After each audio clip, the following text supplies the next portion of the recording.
Okay, so I figure that some of you watching these videos, learning about Adam Curtis, not necessarily even going to watch the documentaries yourselves. Maybe you don't have the time, maybe you're not entirely motivated to, maybe you prefer to watch other things. So as I speed up 2011's All Watched Over by Machines of Loving Grace, I'm going to read out to you what the plot synopsis is for these three episodes are on the Wikipedia, because someone's quite thoroughly filled this out, and I feel as though this might be your way of experiencing, in a very nutshell manner, the contents of Curtis's documentary series here, without actually having to view it because you may not have the time.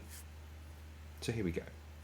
In the first episode, Part 1, Love and Power. In the first episode, Curtis traces the effects of Ayn Rand's ideas on American financial markets, particularly via the influence of Alan Greenspan, who is a member of a reading group called The Collective, which discussed her work and her philosophy of objectivism. While Rand's novels are critically savaged, they inspired people working in the technology sector of Silicon Valley, leading to the emergence of the Californian ideology, a techno-utopian belief that computer networks could measure, control, and help to stabilize societies without hierarchical political control. Rand had an affair with Nathaniel Brandon, another member of the collective, with the approval of Brandon's wife, Barbara Brandon. The affair would eventually end acrimoniously, and the collective disbanded. Rand's circle of friends contracted considerably, though Greenspan remained loyal to her. Greenspan entered government in the 1970s and became chairman of the Federal Reserve. In 1992, he visited the newly elected Bill Clinton and persuaded him to curtail US government intervention in the economy, letting the markets manage themselves with the help of computer modeling to predict risks and hedge against them, a paradigm named the New Economy. However, by 1996, production figures failed to increase, but profits were nevertheless rising. Greenspan worried that unsustainable speculative bubbles were forming, but after political attacks from all sides, Greenspan changed his reasoning and suggested that new efficiencies had emerged that his data wasn't measuring. In parallel with this, American investors began pouring large sums of money into economies in Eastern Asia, though the Council of Economic Advisers, led by Joseph Stiglitz, began warning that these economies were much more fragile than they seemed. However, these warnings did not reach the president, having been blocked by Robert Rubin, who feared damage to financial interests. The 1997 Asian financial crisis began as the property bubble in the Far East began to burst first in Thailand, then later in South Korea and Indonesia, causing large financial losses in those countries that greatly affected foreign investors. While Bill Clinton was preoccupied with the Monica Lewinsky scandal, Robert Rubin took control of foreign policy and forced loans onto the affected countries. However, after each country agreed to be bailed out by the IMF, foreign investors immediately withdrew their money, destroying their economies and leaving their taxpayers with enormous debts. Alan Greenspan would rise to greater prominence after his handling of the economic effects of the September 11 attacks, later cutting interest rates in the wake of the Enron scandal in a bid to stimulate the economy. Unusually, this triggered a consumer boom without creating inflation, creating new certainty that the new economy truly existed. However, in reality, to avoid a repeat of their earlier economic crises in East Asia, China's Politburo had decided to influence America's economy via similar techniques to allow to those used by America on other Far Eastern countries. By keeping China's exchange rate artificially low, they sold cheap goods to America, using the proceeds to buy American bonds. The money flooding into America reduced the perception of risk in signing loans to lower income clients, permitting lending beyond the point that was actually sustainable. The high level of loan defaulting that followed led ultimately to the 2007 to 08 financial crisis, caused by the collapse of a housing bubble similar to that which Far Eastern countries had previously faced. In 1994, Carmen Hermosillo published a widely influential essay online, Pandora's Box, on community in cyberspace, and began to be argued that the use of computer networks had led not to a reduction in hierarchy, but actually a commodification of personality and a complex transfer of power and information to corporations. Curtis ends the piece by pointing out that not only has the idea of market stability failed to bear out in practice, but that the Californian ideology has also been unable to bring about long-term stability. Curtis contends that the ideology had not freed its proponents from hierarchies, but has instead trapped them in a rigid system of control from which they are unable to escape. Part 2. The use and abuse of vegetational concepts. Here's a quote here. In the 1960s, an idea penetrated deep into the public imagination that nature is a self-regulating ecosystem. There is a natural order, Curtis says. The trouble is, it's not true. As many ecologists have shown, nature is never stable. It's always changing. excuse that pathetic impression. Anyway, part 2, the use and abuse of vegetational concepts. This episode investigates how ideas such as cybernetics and systems theory were applied to natural ecosystems, creating a mechanical view of the natural world, and how this relates to the false idea that there is a balance of nature. The idea of ecosystems was proposed in 1935 by Arthur Tansley, an English botanist, based on his belief that the whole of the natural world operated as a series of interconnected networks. Taken together with J. Forrester's work in cybernetic systems, which posited that all networks are regulated by feedback loops, the belief emerged that the natural world is composed of self-regulating ecosystems that tends towards balance and equilibrium. Norbert Wiener laid out the position that humans, machines, and ecology are simply nodes in a network in his book Cybernetics, or Control and Communication in the Animal and the Machine, and this book became the Bible of cybernetics. Brothers Howard T. Odum and Eugene Odum, both ecologists, further developed these ideas. Howard collected data from ecological systems and built electronic networks to simulate them, and his brother Eugene then took these ideas and generalized them to the whole of ecology. The idea that the natural world tended towards balance became conventional wisdom among scientists. In the 1960s, Buckminster Fuller invented a radically new kind of structure, the geodesic dome, which emulated ecosystems in being made of highly connected, relatively weak parts which built a stronger structure. It was applied to the radomes covering early warning systems in the Arctic.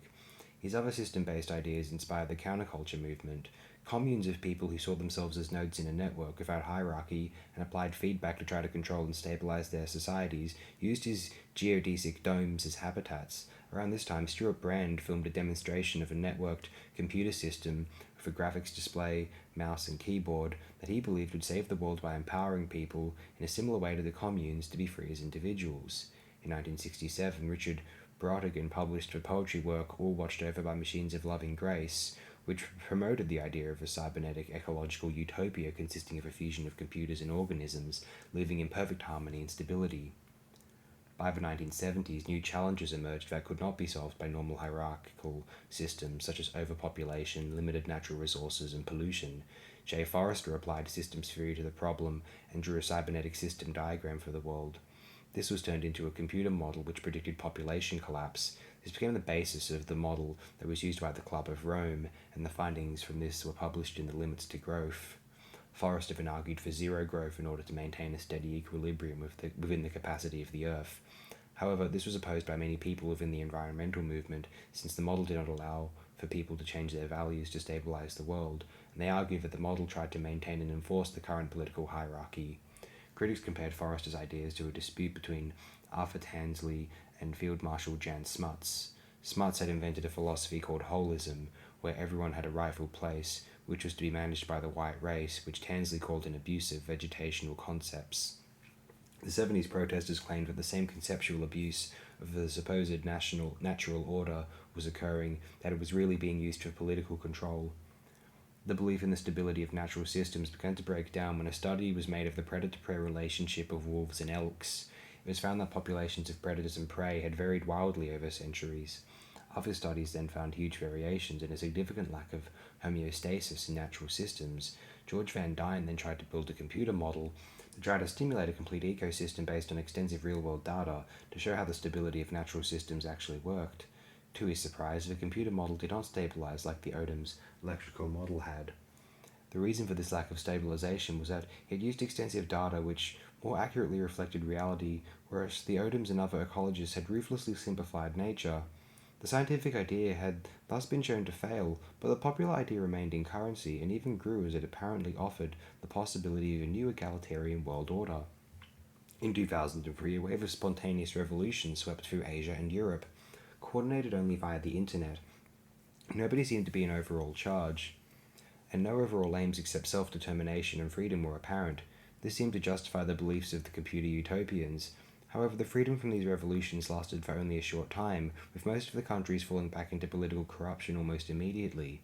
Curtis compares them with the hippie communes, all of which broke up within a few years, as aggressive members of the group began to bully the weaker ones, who were unable to band together in their own defense because formal power structures were prohibited by the commune's rules, and even intervention against bullying by benevolent individuals was discouraged.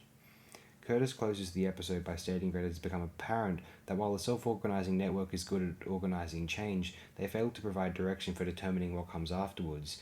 Networks leave people helpless in the face of those who already wield political power. Part 3: The Monkey and the Machine and the Machine and the Monkey.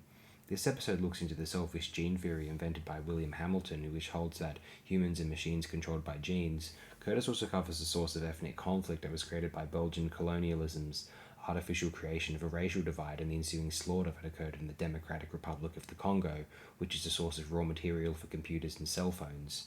In the 1930s, Armand Denis made films that told the world about Africa. However, his documentary gave fanciful stories about Rwanda's Tutsis being a noble ruling elite originally from Egypt, whereas the Hutus were a peasant race. In reality, they were racially the same, but the Belgian rulers had ruthlessly exploited the myth to divide the Rwandan people. But when it came to independence, liberal Belgians felt guilty and decided the Hutus should overthrow the Tutsi rule. This led to a bloodbath, as the Tutsis were then seen as aliens and were slaughtered. In 1960, the Congo had become independent from Belgium, but governance promptly collapsed, and towns became battlegrounds as soldiers fought for control of the mines. America and the Belgians organized a coup, and the elected leader, Patrice Lumumba, was kidnapped and executed, causing chaos. However, the Western mining operations were initially largely unaffected. Mobutu Sese Seko was installed as president, killed his opponents, and stopped a liberal democracy from forming. Mobutu changed the Congo's name to Zaire, looting millions of dollars and letting mines and industries collapse. In Congo, with a civil war ongoing, Dian Fossey, who was researching gorillas, was captured. She escaped and created a new camp high up on a mountain in Rwanda, where she continued to study gorillas. She tried to completely protect the gorillas, which were very susceptible to human diseases and were hated because they terrorized the local people. Fossey sabotaged the local people's traps and tried to terrorize them by claiming to cast spells on them. Ultimately, Fossey's favorite gorilla, Digit, was killed by the vengeful locals. Curtis draws a parallel between Fossey and the colonialists who oppressed the Congolese, describing her as one of many Westerners who brutalized and terrorized African peoples for their own high-minded ideals. Bill Hamilton was a solitary man who saw everything through the lens of Darwin's theory of evolution. He wanted to know why some ants and humans give up their life for others. In 1963, he realized that most of the behaviors of humans were due to genes, and he began looking at humans from the genes' point of view. From this perspective, humans were machines that were only important for carrying genes, and it made sense for a gene to sacrifice a human if it meant that another copy of the gene would survive. In 1967, American chemist George R. Price went to London after reading Hamilton's little-known papers and discovering that his equations for the behaviors of genes were equivalent to computers' equations.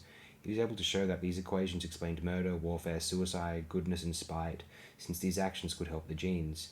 John von Neumann had invented self-reproducing machines, but Price was able to show that the self-reproducing machines were already in existence. Humans were such machines. These revelations had an enormous effect on Price. Previously a staunch rationalist, Price began to believe that these equations had been given to him by God, even though some argue that they are evidence against the existence of God.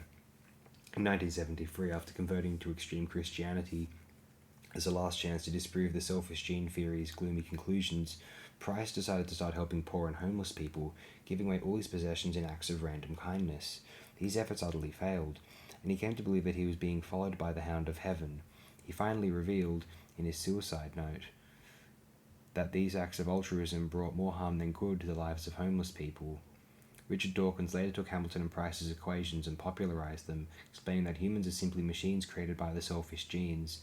Curtis likens this to reinventing the immortal soul, but as computer code in the form of the genes. In 1994, the ruling Hutu government set out to eradicate the Tutsi minority. This is explained as incomprehensible ancient rivalry by the Western press. In reality, it was due to the Belgian myth created during the colonial rule. Western agencies got involved and the Tutsi fought back, creating chaos. Many flooded across the border into Zaire, and the Tutsi invaded the refugee camps to get revenge. Mobutu fell from power. Troops arrived from many countries, allegedly to help, but in reality to gain access to the country's natural resources, used to produce consumer goods for the West. Altogether, 4.5 million people were killed. By this point, Hamilton was well honoured. However, by now he supported eugenics, and believed that the help provided to the ill and disabled by modern medicine was counter to the logic of genes. He heard a story that HIV had been created from an accident with a polio vaccine, which it was thought would have been contaminated with a chimp virus. This supported his idea that modern medicine could have negative consequences. Hamilton travelled to Kisangani in the Democratic Republic of the Congo while the Second Congo War was raging. He went there to collect chimpanzee feces to test his theory that HIV was due to a medical mistake. While there, he caught malaria, for which he took aspirin, which lodged in his gut, causing a hemorrhage which killed him. his hypothesis about the creation of AIDS would ultimately be entirely debunked. Curtis ends the episode by saying that Hamilton's ideas that humans are computers controlled by the genes have become accepted wisdom, but he asks whether we have accepted a fatalistic philosophy that humans are helpless computers to explain and excuse the fact that, as in the Congo, we are effectively unable to improve and change the world.